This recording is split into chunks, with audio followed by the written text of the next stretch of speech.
વડાપ્રધાન આપણા પ્રદેશ પ્રમુખ અમારા સૌના માટે આદર્શ જેના માર્ગદર્શન નીચે આમ આદમી પાર્ટી ખૂબ આગળ વધી રહી છે એવા તમારા વિસ્તારના અમારા સન્માનીય ઈશુદાનભાઈ ગઢવી અહીંયા ઉપસ્થિત છે, સાથે ભાઈ શ્રી યુવા ચાહેરો અને હાલ ગુજરાતમાં સૌથી વધારે જેની ચર્ચાઓ થઈ રહી છે, દુશ્મનને પણ જેનો ભાવ વખાણવો પડે એવા ગોપાલભાઈ ઇટાલી આપણી વચ્ચે ઉપસ્થિત છે. પરિચયની નામ આવી છે પણ આ બે વ્યક્તિના પરિચય આપવા ખૂબ જરૂરી. અને મને ભાઈએ પ્રકાશભાઈએ કીધું એમ મને કોરોના પલ્લા તો છૂટે ને, કાયમ નાળીએ પાછું આવતું હતું. નગરપાલિકામાં ખતરા કર્યા, 2 ઠેકાણ નાળીએ સ્વીકાર્યું, નહીતર પાછું આવે. વિધાનસભામાં પાછું આવતું. દાવા સાથે આજ કહું છું, વિસાવદરની જનતાનો આભાર માનું છું. હવે નાળીએ રવાને નેવે પકડાય છે, રોજ માતા આવે છે. આભાર વિસાવદરનો માનીએ એને સામેથી માંગવું નાખ્યું, અમે મૂર્તિઓ મોકલી દીધો અને એવા ફેરા ફેરવા અને એવા ઈવડાઈ ખાયા કે દરેક વિધાનસભામાં આજે માંગા આવે છે, અમારી મેં મૂર્તિઓ મોકલી દીધો, અમે ગયા. મંચસ પર વિરાજમાન સૌ વડીલ, મારા માટે સન્માનીય એવા સર્વે મહાનુભાવોનો આજની તકે હૃદયથી હું પણ એક આમ આદમી પાર્ટીના સૈનિક તરીકે સ્વાગત કરું છું. ભાઈ પરેશભાઈ હોય, રામજીભાઈ છે, અમે તમારા વિસ્તારનું ઘરેણું ધારાસભ્ય શ્રી હેમંતભાઈ, અમારા સંગઠનમાં જેને લોહી રેડી દીધું છે એવા ભાઈ શ્રી મનોજભાઈ, સાથે જ ખેડૂતોની લડાઈ હું જેની પાસેથી શીખ્યો છું એવા સાગરભાઈ, અને અહીંયા મંચ પર વિરાજમાન તમામ મહાનુભાવો, સાથે જેની તાકાતથી, જેના આંકડાથી, જેના હોદ્દાથી અમે અધિકારીઓ સામેના સરકાર સામે લડીએ છીએ એવા પરિવર્તનની લડાઈમાં સહભાગી થનાર આપ સૌ મહાનુભાવોનું રાજુ તરફ હૃદયથી સ્વાગત કરું છું. આજે જે અહીંયા શબ્દ છે વિજય સંદેશ યાત્રા, કોઈને એવું લાગતું હશે કે આમ આદમી પાર્ટીએ વિજય સંદેશ યાત્રા નીકાળી છે. હકીકત શું છે? હકીકત એ છે ગુજરાતની જનતા પરિવર્તન ઈચ્છતી, ગુજરાતની જનતાએ વારંવાર પ્રયત્ન કર્યા પણ જ્યાં ખબર કોંગ્રેસમાં કરતા ત્યાં સફળ ન થયા. એક વૈકલ્પિક વ્યવસ્થા અને પરિવર્તનની જે લડાઈનો મજબૂત પાયો જેને 2022માં નાખ્યો એવી આમ આદમી પાર્ટી જ્યારે વિકલ્પ તરીકે ગુજરાતની જનતાને મળ્યા અને એમાં જ્યારે વિસાવદરથી એક સંદેશ આવ્યો કે ભારતીય જનતા પાર્ટીની સામે ગુજરાતમાં સરકાર બનાવી શકાય, એટલા માટે સાબિત કરીને બતાવ્યું પેટા ચૂંટણી પણ આમ આદમી પાર્ટી જીતી શકે. તો આ દરેક જિલ્લામાંથી, ગામડામાંથી આવેલો અવાજ છે. પ્રદેશના નેતા હોય, પ્રદેશ પ્રમુખ હોય, ગોપાલભાઈ ઇટાલિયા હોય, દરેક વ્યક્તિને ફોન કરીને લોકો કહેતા કે અમારા જિલ્લામાં, અમારા ગામમાં, અમારા તાલુકામાં તમે આવો અને વિસાવદરનો સંદેશ આખા ગુજરાતના ગામડે ગામડે ફેરવો. જેના ભાગરૂપે લોકોની નાભીમાંથી નીકળેલો અવાજ છે વિજય સંદેશ યાત્રા. અને આજે વિજય સંદેશ યાત્રા અહીંયાથી દ્વારકાધીશની ભૂમિમાંથી ચાલુ કરી અને ગુજરાતના મોટા મોટા શહેરોમાં આજે વિજય સંદેશ યાત્રા જશે અને આવનાર સમયમાં ગામડે ગામડે આ વિજય સંદેશ યાત્રા પહોંચશે. 2027માં ડંકાની ચોટ પર પરિણામ મળશે. ટૂંકી વાત એ કરવી છે કે આ વિસ્તાર અને ખાસ કરીને સૌરાષ્ટ્ર એટલે ખેડૂતોનો વિસ્તાર, મજદૂરોનો વિસ્તાર, તો ખેતી અને ખેડૂતોની જે હાલત છે, અહીંયા હું ગઈકાલે આવ્યો, અમુક આગેવાનો મળ્યો તો મને જાણવા મળ્યું કે અહીંનો જે સાની ડેમ છે, ચરણગંગા ડેમ છે, મંગળી ડેમ છે, 13 વર્ષથી કામ હાલે છે, હજુ કામ પૂરું નથી થયું. 25% માત્ર કામ પૂરું થયું. સાની ડેમ આખો કલ્યાણપુર તાલુકો જેનાથી પ્રભાવિત છે.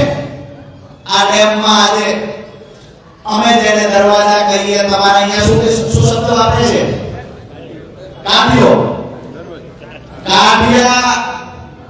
આ લોકો ડેમના કાઢિયા તૂટી ગયેલા હમા કરી શક્યા નથી. અમારે સુરેન્દ્રનગર ઝાલાવાડ બાજુ પાટલુંનો જે ડેપો હોય કાઢ્યો કે હું તમને કહું છું, જેને કાઢિયા રિપેર નથી કર્યા એના કાઢિયા કાઢી નાખવાનું કામ તમારે નાખવું. વિષય એ છે કે અહીંયા જ્યારે આવ્યા તો ખબર પડી ઘણા બધા લોકો કાલે ઈશ્વરભાઈ મળવા આવ્યા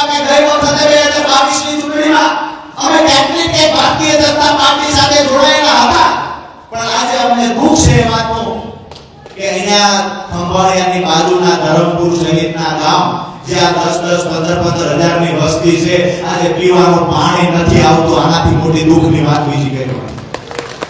અહીંયાથી આજે વિજય સંદેશ યાત્રાના માધ્યમથી જામખંભાળિયા આજુબાજુના ગામડાના લોકોને, અહીંયા રહેલા અધિકારીઓને, ખાસ કરીને પોલીસ પ્રશાસનને વિનંતી કરીએ છીએ કે ટૂંક સમયની અંદર જે પ્રશ્ન છે ખાસ પીવાના પાણીનો આ સોલ્વ થઈ જાય એના માટે જાણ કરજો. વાહિલાથી કહેતા નહીં અમારું તમારું ઘર્ષણ થયું.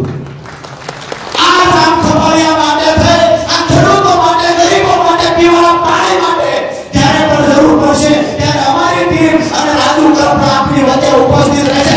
એવડી પણ કરવી પડે, સંપૂર્ણ તૈયારી સાથે આવવાના છીએ. ટૂંક સમયની અંદર લડાઈના શ્રી ગણેશ થશે. આમ તો દરેક વિસ્તારમાં જ્યાં જ્યાં જરૂર પડશે ત્યાં લોકો માટે લડવાનું છે. અને ભારતીય જનતા પાર્ટીને અહીંયા દ્વારકાધીશની સાક્ષીએ કહીએ છીએ, તમારામાં તાકાત હોય એટલો દમ લગાવી લેજો. અમારા લોહીમાં સિંદૂર નથી વહેતું, પણ પ્રમાણિકતાનો લોહી અમારા શરીરમાં વહે. આજે ખેડૂતોની હાલત શું છે? સત્તામાં બેઠેલા કયા લોકો જાણે છે ખેડૂતોની હાલત શું છે? અહીંયા વીડ ફાર્મ ખેડૂતોને હેરાન કરે છે. મારી વાત સાચી કે ખોટી? હા કે ના? હાથ ઊંચા કરીને કહેજો મારી વાત સાચી, હા કે ના? વીડ ફાર્મ કંપનીઓ ખેડૂતોને હેરાન કરે છે. અહીંયાથી દ્વારકાથી ઓખા જતી ખારા પાણીની લાઈનો લીકેજ થાય, એનાથી ખેડૂતો હેરાન છે.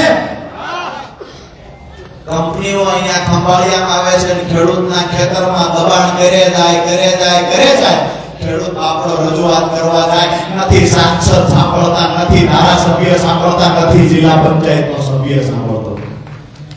આ લડાઈ આપણે લડવા નીકળ્યા છીએ અને તમામ મુદ્દાઓ જે છે આપણા, આ મુદ્દાઓની યાદી બનાવી અને કોઈએ એવું નથી માનવાનું અમારી સાથે કોઈ નથી. ભારતીય જનતા પાર્ટીનો એક પણ માણસ ભલે તમારી સાથે ન હોય, અમારી ટીમ તમારી સાથે ખંભે ખંભો આપીને ઊભી છે. ત્યાં જરૂર પડશે. મારી વાત છેલ્લી એક વાત પૂરી કરું કે ઘણા લોકો મેં જોયું છે ત્યારે ખેડૂતો માટે લડીએ છીએ, બોલીએ છીએ, ત્યારે ખેડૂતના ઘરની વાત હું તમને કરી મારી વાતને પૂરી કરું છું કે જ્યારે આપણો ખેડૂત મેં એક જ વ્યક્તિ, એક જ સમાજ એવો જોયો છે. ઘણા લોકો કે ખેડૂતો માટે શા માટે બોલો છો, શા માટે લડો છો? મેં એક સમાજ એવો જોયો છે, ગોપાલભાઈ ઈશ્વરભાઈ, કે જેના સપના ક્યારેય પૂરા નથી થતા. એ અમારો ખેડૂત છે, જેને જોયેલા સપના પૂરા. અમારો ખેડૂત જ્યારે પાક તૈયાર થાય છે ને, પાક તૈયાર થાય અને એને માર્કેટમાં વેચવા જાય ત્યારે ખેડૂતનો દીકરો કે પપ્પા શહેરમાં જાવ છો, મારા માટે કપડા લેતા આવજો. ખેડૂતના ઘરેથી એમના ઘરવાળી ધર્મપત્ની હોય, એ એવું કે મારા માટે 2 સાડી લેતા આવજો, શહેરમાં જાવ છો. ખેડૂત કે હું તમારા માટે સાડી લેતો આવીશ, દીકરા માટે કપડા લેતો આવીશ. એ જ ધર્મપત્ની કે તમારા પગરખા તૂટી ગયા છે ને, નવા પગરખા લઈ લીજો, શહેરમાં જાવ છો. પાકના જે ભાવ આવશે, સારા ભાવ આવશે, પૈસા વધશે, પગરખા લઈ લેજો. ઉત્સાહ સાથે સારું સપનું જોઈ અને આપણો ખેડૂત માર્કેટિંગ યાર્ડમાં પોતાનો પાક વેચવા જાય તો સાંભળવા જેવી વાત છે. અને સત્તામાં બેઠેલા લોકો, ખેડૂત વિરોધી લોકો, જેને ખેડૂતની વેદનાની ખબર નથી, એને સંદેશ આપવા માટે આજે આવ્યા છીએ. જ્યારે ખેડૂત પોતાનો પાક વેચવા જાય છે અને જ્યારે ખેડૂતને ભાવ આવે છે ને, પછી ભાવમાંથી જે પૈસા મળે, ખેડૂત આપણો હિસાબ કરે કે અહીંયાથી જે અમને ભાવ મળ્યો એનાથી મારે દવાવાળાને કેટલા દેવાના, એના પૈસા નફા કાઢે, ખાતરવાળાના કાઢે, મજૂરના કાઢે, હલરવાળાના જરૂર હોય, હલર હોય, કટર હોય, એના પૈસા કાઢે. આ તમામ પૈસાઓ અલગ કાઢે અને છેલ્લે જંતુનાશક દવાના પૈસા દેવાના એમાં બનતા નથી, આપી નાખે. ખેડૂત ત્યાંથી કરે આપણે જાણેલી જોયેલી ખેડૂતની વેદનાની વાત કરું છું, તો કથાકથિત વાત નથી. એ ખેડૂત જ્યારે ઘરે આવે છે, એનો દીકરો દોડીને ખેડૂતના બાપ કરીને કે બાપુ પપ્પા મારા માટે કાંઈ લાવ્યા? ખેડૂત એવું કહે છે બેટા દુકાને હારા કપડા નહોતાનું, દિવાળીએ નવા કપડા આવવાના છે ત્યારે તને કપડા લઈ દે. એના ઘરના ખેડૂતનું ચહેરો જો ઓળખી જાય છે કે દુઃખમાં છે, પૂરતા ભાવ નહીં આવ્યા હોય, ઘરના કહે છે સામેથી એવું કે મારે હાડીઓ તો ઘણી પડે છે, હાડીની જરૂર નથી, તમે પગરખા લાવ્યા હોત તો સારું હતું. ખેડૂત કહે છે પગરખા અત્યારે નવા નોતા દિવાળીએ લઈ લઈશું પગરખા. આ અમારા ખેડૂતોના પરિવારના ક્યારેય સપના પૂરા નથી થયા, ક્યારેય પૂરા ભાવ નથી આવ્યા, જરૂર પડી સિંચાઈનું પાણી નથી મળ્યું, પાક નુકસાન થાય સરકાર વળતર નથી ચૂકવતી. 2014 માં 75,000 કરોડ રૂપિયા જે ખેડૂતનું દેવું હતું, આજે 10 લાખ કરોડ રૂપિયા ખેડૂતનું દેવું છું. હું જાહેરમાં કહું છું, ખેડૂતના દેવા પાછો જવાબદાર હોય તો ભારતીય જનતા પાર્ટી જવાબદાર છે. અને તમામને નમ્ર વિનંતી કરું છું કે આવનાર સમયની અંદર ભારતીય જનતા પાર્ટીને મુખેલી ફેંકવા માટે થઈ, ખેડૂતોના બાળકોના ઉજ્જવળ ભવિષ્ય માટે, ખેડૂત પરિવારને બચાવવા માટે, ગરીબ અને મજદૂરોને બચાવવા માટે થઈ એક જ વિકલ્પ છે આમ આદમી પાર્ટી. અને આમ આદમી પાર્ટીના તમામ યોદ્ધાઓ ભારતીય જનતા પાર્ટીના મૂળિયા ઉખેડી નાખવા તૈયાર છે. બસ સહકારની જરૂર છે. બીજી મારી વાત વિસાવદરની જનતાની એક ટૂંકી વાત કરું કે આજે અહીંયાથી વિસાવદરના લોકો પણ મને સાંભળતા હશે. નતમસ્તક વંદન સાથે આભાર તો માન્યો. બીજી એક વિનંતી વિસાવદર ભેસાણ જુનાગઢ ગ્રામ્યના લોકોને કરીએ છીએ કે આખા ગુજરાતને ગોપાલભાઈની જરૂર છે. નારાજ ન થતા, ગુસ્સે ન થતા, આ ધારાસભ્યને આખા ગુજરાતમાં વ્યવસ્થા પરિવર્તનની લડાઈ લડવા માટે આઝાદી આપી દો. વિસાવદરના લોકોને કહીએ છીએ ધારાસભ્યને આખા ગુજરાતમાં જરૂર છે, આખા ગુજરાતના પરિવર્તન માટે થઈ આ ધારાસભ્યને આઝાદી આપો. અમે બધા સાથે મળી, મને વિશ્વાસ છે આજે જેવી રીતે અહીંયા મોટી સંખ્યામાં ખેડૂતો, સરપંચો, કોંગ્રેસ, ભાજપના નેતા આમ આદમી પાર્ટી જોડાયા, એવી રીતે દરેક જિલ્લાની અંદર પ્રમાણિક લોકો જે છે એ રાહ જોઈને બેઠા છે કે ઈશુદાનભાઈ ગોપાલભાઈ આવે એના હાથે કેસ પહેરવો છે. આ વાત સાથે મારી વાત પૂરી કરું છું. આપ સૌનો હૃદયપૂર્વક ખૂબ ખૂબ આભાર. ભારત માતાનો જય ઘોષ એવી રીતે બોલાવો કે અહીંથી અવાજ દ્વારકા સુધી, ગાંધીનગર સુધી પહોંચવો જોઈએ. બોલો ભારત માતા કી જય! જવાન જય કિસાન! જવાન આપ સૌનો ખૂબ ખૂબ આભાર. આભાર રાજુભાઈ. સાઉથ પાસે બેઠેલા મિત્રોને મારી વિનંતી છે સેજ જરા કામ થઈ જાવ ને પડદો ન વાગે. ખૂબ ખૂબ આભાર રાજુભાઈ. રાજુભાઈ આ જિલ્લામાંથી વીટવાળા લોકોને ખૂબ હેરાન કરે છે, પણ આમાંથી એક જણો એમ ન કહે કે ભાજપનો કે કોંગ્રેસનો કોઈ પણ નેતો ખેડૂતોના મુદ્દાને સાંભળવા માટે આવ્યો હોય. અત્યાર સુધીમાં રેકોર્ડ નથી. તો આવા નેતાઓને આપણે શું જરૂર છે? લાંબી વાત